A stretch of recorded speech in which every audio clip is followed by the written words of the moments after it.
Yo siempre he creído en la colaboración ciudadana con la fuerza pública. No fue fácil convencer a las Fuerzas Armadas y a los ciudadanos. Yo recuerdo que como gobernador y presidente me decía, ¿usted para qué nos va a poner a darle información a la fuerza pública? Nos mata. Y del lado de la fuerza pública me decía, presidente, en la presidencia, ¿por qué nos va a hacer perder tiempo recibiendo denuncias? Que nos llegaran tarde denuncias falsas.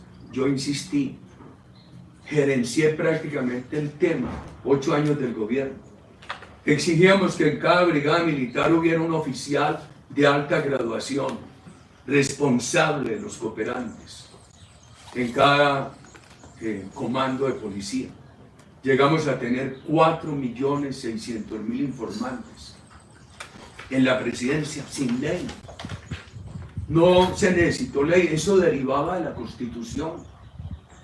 Siempre alegué que en el Estado Social de Derecho los ciudadanos están obligados, dentro de las obligaciones de solidaridad, a colaborar con las instituciones en procura del bien superior. En las evaluaciones que hacía, se disiparon las prevenciones de los ciudadanos y de la fuerza pública. Los ciudadanos fueron muy responsables. Creo yo que las falsas denuncias fueron un mínimo. Y creo que las acciones de retaliación contra los ciudadanos por eso no se dieron. Yo no sentí quejas en el gobierno contra los cooperantes. Me ha dolido mucho que los hubieran desmontado. No sé cuántos habrá hoy. Con el exministro Juan Carlos Pinzón hemos hablado del tema. Y él vivió la importancia de los cooperantes. Repito, 4.6 millones de cooperantes durante el gobierno nacional. Vuelvo a la gobernación de Antioquia, punto 39. Hacíamos reuniones diarias de inteligencia y seguridad, eran unos consejos de seguridad. En la gobernación de Antioquia se dejaron de hacer muy pocos días, a primera hora de la mañana. Si había un sector que estaba siendo afectado por robo de vehículos, acudían. Unos alcaldes amenazados acudían. Por ejemplo, yo hice una cosa que no está en esta guía. La voy a introducir, ojo, Laura, para que la note. Siendo gobernador de Antioquia, la guerrilla asesinó a algunos alcaldes y a otros los hizo renunciar. Yo que he sido siempre un amigo de esos procesos de democracia, como la elección popular de alcaldes, ¿qué hice? Para proteger la elección popular de alcaldes y disuadir el crimen y la amenaza contra los alcaldes, nombré alcaldes militares. ¿Hasta cuándo? Hasta que la Corte Constitucional dijo que no se podía. Dijo que no se podía. Entonces, en las reuniones diarias de seguridad, llámese consejos de seguridad, iban sectores afectados, que el robo de carros, que los transportadores, que el uno del otro, eran absolutamente abiertas. Estaba Jaime Jaramillo Paneso, que acaba de morir, gran demócrata, de la Comisión de Paz. Ahora hablaré de esa comisión. Estaba la Fiscalía, el CTI, el Procurador Delegado, el Fiscal Delegado, la Defensoría del Pueblo en esas reuniones. Y fueron tantas, y eso se manejó con absoluta transparencia. Nosotros en la gobernación de Antioquia capacitamos, óigase bien, 90.000 personas en negociación pacífica de conflictos.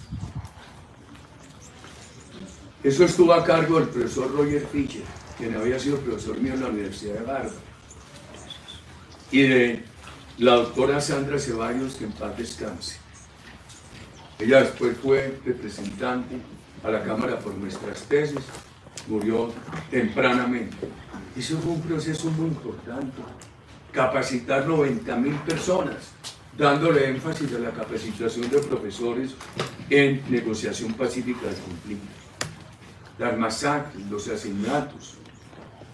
La gobernación de Antioquia, a mi cargo, presentó más de 90 denuncias a organismos nacionales e internacionales. Yo quiero referirme a los generales. Yo no conocía a ninguno de los que vinieron a Antioquia, ni pedí nombre a fulano o a sultano, a todos los apoyé. El primero en la 4ª brigada fue el general Mora Rangel, lo conocí el día que me posesioné. El último fue el general Carlos Ospina, estuvo un tiempo y murió en el cargo de un derrame cerebral el general Alfonso Manosalo. Hubo 2 en Urabá, varios en Puerto de Río, y lo mismo en los comandos de policía, a todos se les apoyaba, sin ser yo su jefe. La gobernación les daba un apoyo, a todos se les trataba con confianza, a todos se les contaba lo que comunicaba la ciudadanía, todos asistían a los consejos de seguridad donde tocaron. El último de la 4ª brigada fue el general Carlos Ospina. El general Carlos Ospina, después comandante del ejército, comandante general, y durante muchos años profesor en la Universidad de las Américas, con un gran prestigio nacional e internacional. Y quiero hablar aquí de la masacre de Lara. Es bien importante esto. El periodismo denunció que en Ituango había colusión de paramilitares con fuerza pública. Inmediatamente llamé al general Carlos Ospina.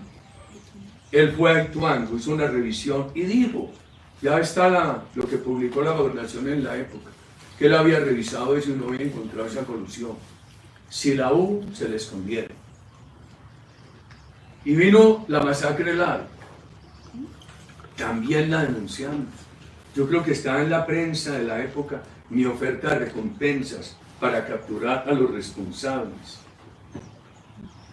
Eso sí que me da tristeza a mí. Y además, cuando me hacen ese tipo de acusaciones, ignora lo que vivíamos. Un contexto guerrillero y paramilitar. Y solamente veían el tema paramilitar. Recuerdo frente a Ituango que con el doctor Jaime Jaramillo Panesco, quien acaba de morir, gran demócrata, gran humanista, a mí me honró mucho con su amistad, pusimos en marcha ya una política que se llamaba neutralidad activa. Yo creo que antes de morirse, él alcanzó a dar unas declaraciones sobre el tema. Neutralidad activa para que la comunidad le perdiera el miedo a la guerrilla y a los paramilitares. No le colaborara a los unos, tampoco a los otros, y denunciarlo. En mi búsqueda de superar la violencia, hasta propuse los cascos azules. Unos los tomaban bien, otros se burlaban, pero era una propuesta con toda la buena voluntad. Yo recuerdo que la FARC dijo que no dejaría hacer elecciones en Antioquia, porque el gobernador era paramilitar. Aquí hubo una presencia de la OEA en esas elecciones. La OEA certificó toda la transparencia. Y el ELN secuestró a esa delegación de la OEA en aquellas elecciones de Antioquia del año 97. El gobierno nacional de la época tomó la decisión de hacer una zona de espejo, no muy grande y por unos días. Yo le dije al presidente, yo no estoy de acuerdo, pero usted es el que manda. Yo me voy de Antioquia esos días porque yo no estoy de acuerdo con esta zona de espejo. Yo recuerdo que el día antes de elecciones yo estaba haciendo una pedagogía, inclusive en una de esas giras me acompañó Jaime Garzón, con quien yo tuve muy buenas comunicaciones, a pesar de que era un crítico mío, y reuniones con él. Yo creo que él me acompañó a Concordia, donde yo, ¿en qué estaba? Por favor, ciudadanos, participen. La elección popular de alcaldes y gobernadores es fundamental para la democracia. No se dejen intimidar, participen. El día antes de esas elecciones estuve en unos municipios del oriente antioqueño.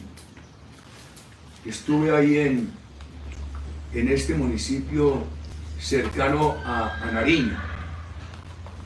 ¿Cómo se llama el que está enseguida de Nariño? Argelia. Argelia. Diciéndole lo mismo a la ciudadanía, voten sin miedo.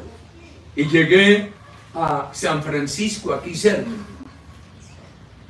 Cuando aterricé en San Francisco, sentí preocupación, porque yo trabajaba con todos los alcaldes de Antioquia, como en la presidencia con todos los de Colombia, sin importar el origen político de su elección. Se lo agradecí tanto a Horacio Serpa que lo reconoció. Al doctor Antonio Navarro, crítico mío, pero reconoció cómo se trabajaba con ellos. Yo vi que el alcalde de San Francisco no estaba. Cuando al rato subió a la carrera, muy asustado, y algo pasa. Del sitio donde aterrizó el helicóptero tomamos un camino muy pendiente y cuando íbamos a llegar a la plaza, él me cambió el sitio. Me dijo, presidente, allá hay una tribuna en la plaza, pero no vamos a hablar desde aquí. Y yo le hablé a la comunidad de una esquina donde empezaba la plaza, pero hablé hacia la calle que no tenía visual frente a la plaza. Le pedí lo mismo a la comunidad. Y me dijo el alcalde, gobernador, no se vaya sin tomar alguna cosita. Y me subieron a un segundo piso. Y estaba Hernán, un compañero mío de universidad. Le dijo, un Hernán, ¿qué haces aquí? Yo, soy el personero. Y me dijo, muy guapo usted, gobernador. Y mencionó una mala palabra, pero de cariño estar aquí hoy. Yo no sé, uno porque es confiado y espontáneo. Le vine a prestar atención a eso después. Salgo yo, no voy a la plaza. Tomo el camino arriba. Y cuando me iba a subir al helicóptero, esa ráfaga de disparos. Logré que saliéramos en un helicóptero militar y yo mismo le dije a los generales, por favor, préstenme una metralleta. Vamos a cubrir la salida del helicóptero de la gobernación de Antioquia, no vamos a dejar asesinar a los compañeros. Yo encontré la metralleta que estaba obstruida. Cuando ya salieron los compañeros antidescanso y cuando fui a llegar a Medellín me dicen, mataron al padre. Un sacerdote que me quería, que trabajaba conmigo en un tema de educación de campesinos bachilleres, de la mayor importancia. Lo asesinaron el día antes de elecciones. Cuando hicieron ese atentado, les digo yo, contra mi equipo y contra mi persona, que era el gobernador. Quiero hablar del caso de Jesús María Valle. El doctor Jesús María Valle era de mi misma universidad. Yo lo conocí, nunca tuve diferencias con él, ni tampoco mayores diferencias, ni tampoco acercamientos. Cuando soy gobernador, él me pide una cita, me pone quejas de paramilitares en Ituango. Llamé a la 4ª Brigada, es que ha sido de mi temperamento, inmediatamente transmitir esas quejas a las autoridades competentes. Fui con él a Ituango, hicimos un consejo de seguridad en Ituango. Él fue a bordo del helicóptero de la gobernación en muy buena camaradería. Recuerdo al doctor Jaime Jaramillo Paneso en ese viaje con el tema de la neutralidad activa. El doctor Jesús María Valle se dio cuenta de mis esfuerzos. ¿Qué hubo al final de ese gobierno que fue de 3 años? Él acusó al general Carlos Ospina en la radio. Y yo salí a defender al general Carlos Ospina. Dije, no, es que el doctor Jesús María Valle ataca siempre a las Fuerzas Armadas. Pero lo dije públicamente, en un debate. ¿Qué tiene que ver ese debate con el asesinato del doctor Jesús María Valle? ¿Cuándo han asesinado a alguno de mis contradictores políticos? ¿Cuánto he discutido yo a lo largo de mi vida? Seguramente con resiedumbre, pero con total respeto a la vida y a la integridad de las personas. ¿Y cuándo lo asesinan? Lo asesinan estando yo ya en la Universidad de Oxford, en el Centro de América Latina, en el Latin American Center, con el profesor Malcolm Dees, donde estuve 12 meses en calidad de Senior Associate Member. Y entonces, todas esas acusaciones contra mí, eso sí que me ha dolido. Eso sí que me ha dolido, porque yo he sido muy claro en el debate, he sido recio y respetuoso. Mire, había 2 diputados, uno principal y otro suplente, siendo yo gobernador de Antioquia. El señor Antonio y la señora Beatriz Gómez Pereáñez. Los protegimos. Al final de la gobernación acuden a mi oficina y me dicen, le agradecemos la protección que nos ha dado. Le dije, ¿por qué no lo dicen públicamente? Y nos matan. Ahí dejé el tema. Solamente alguien, opositor mío, en conversaciones amables en el Congreso, me desconocía eso. Un hecho tan importante. En esos 3 años de tanta violencia, y se dio la protección efectiva, iniciativa tomada por la gobernación al señor Arenas y a la señora Beatriz Gómez de la UP. Yo tengo que resaltar la creación de la Comisión de Paz en la gobernación de Antioquia. No fue fácil que la aprobara el gobierno nacional de la época. Era comisionado el doctor Carlos Holmes, que acaba de fallecer, gran amigo, y finalmente la aprobaron. ¿Quiénes participaban en esa comisión? La presidía Monseñor Isaías Duarte Cancín. Uno de los días más tristes de mi vida es cuando soy candidato presidencial, y al llegar a Cali, a los 5 minutos me dijeron que habían asesinado a Monseñor. ¿Cómo me dolió? Yo había trabajado mucho con él en la Comisión de Paz. Yo creía mucho en la contratación de educación con la iglesia, con ONGs, etc.